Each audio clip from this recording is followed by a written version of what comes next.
3 gjëra që duhet të bëni kur zgjoheni për të ulur tensionin e gjakut.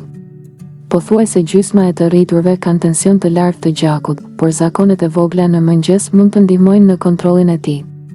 Ekspertët ndanë rekomandimet e tyre për eating well mbi atë që mund të bëni menjëherë pasi të zgjoheni për të ulur tensionin e gjakut dhe për të mbrojtur zemrën. Zgjohuni me frymëmarrje të ngadalë. Përpara se të hapësh syt ose të çohesh nga shtrati, mund ta përgatitësh sistemin nervor për të çlodhur, gjë që do të ndihmojë në uljen e tensionit të gjakut gjatë këtij procesi. Për të arritur këtë, fillo ditën me disa minuta frymëmarrje të ngadalë dhe të thellë. Ushtrimet e rregullta të frymëmarrjes së thellë ndihmojnë në uljen e aktivitetit të sistemit nervor simpatik, i njohur si përgjigja lufto-ose-ik, e cila luan një rol në shumë raste të hipertensionit. Ato gjithashtu përmirësojnë ndjeshmërinë baroreflekse ose aftësinë e trupit tuaj për të zbuluar dhe për t'ju përgjigjur ndryshimeve në presionin e gjakut, e cila shpesh dëmtohet tek njerëzit me presion të lartë të gjakut. Një përmbledhje e studimeve klinike të vitit 2023 tregoi se praktika e rregullt e frymëmarrjes së ngadalë dhe të thellë me më pak se 10 frymëmarrje në minutë mund të ndihmojë në uljen e presionit të gjakut sistolik ashtu edhe diastolik tek njerëzit me hipertension. Hidratohuni së pari.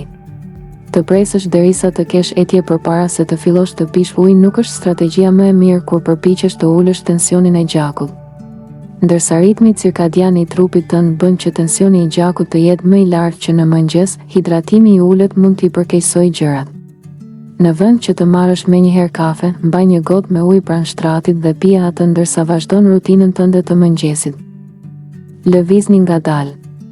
Mund të jetë e vështirë të ngrihesh nga shtrati dhe të veshësh rrobat e palestrës, por edhe një shëtitje e lehtë ose një seancë joge në mëngjes mund të ndihmojë në uljen e tensionit të gjakut. Të qenit aktiv mund të ndihmojë në zgjerimin e enëve të gjakut, duke ulur në mënyrë efektive tensionin e gjakut. Praktika e rregullt e jogës, e pozicioneve, e frymëmarrjes dhe e meditimit mund të ndihmojë në uljen e tensionit të gjakut. Ndërkohë që përfshirja e jogës së mëngjesit në rutinën tuaj mund të ofrojë përfitimin më të madh, edhe një seancë e vetme e jogës mund të ndihmojë. Në një studim të vogël, subjektet që bën një seancë të vetme 30 minutësh e joge përjetuan ulje më të mëdha të rrahjeve të zemrës dhe presionit të gjakut në gjendje pushimi sesa ata në një grup kontrolli, të cilët lexonin në heshtje për të njëjtën sasi kohe. Përveç kësaj, rekomandohet të kufizohet marrja e kripës dhe ushqimeve të përpunuara, ndërsa zgjedhja e ushqimeve të freskëta dhe erëzave në vend të kripës kontribuon më tej në shëndet. Rritja e marrjes së kaliumit nga ushqime të tilla si bananet, perimet dhe peshku mund të ketë një efekt të fortë mbrojtës sepse ndihmon në rregullimin e presionit të gjakut dhe zbut efektet e kripës. Është gjithashtu e rëndësishme të mbani një orar të rregullt gjumi, pasi gjumi i parregullt rrit rrezikun e hipertensionit. Monitorimi i rregullt i tensionit të gjakut dhe regjistrimi i rezultateve mund t'ju ndihmojë të kuptoni më mirë gjendjen tuaj dhe të qëndroni në rrugën e duhur drejt shëndetit.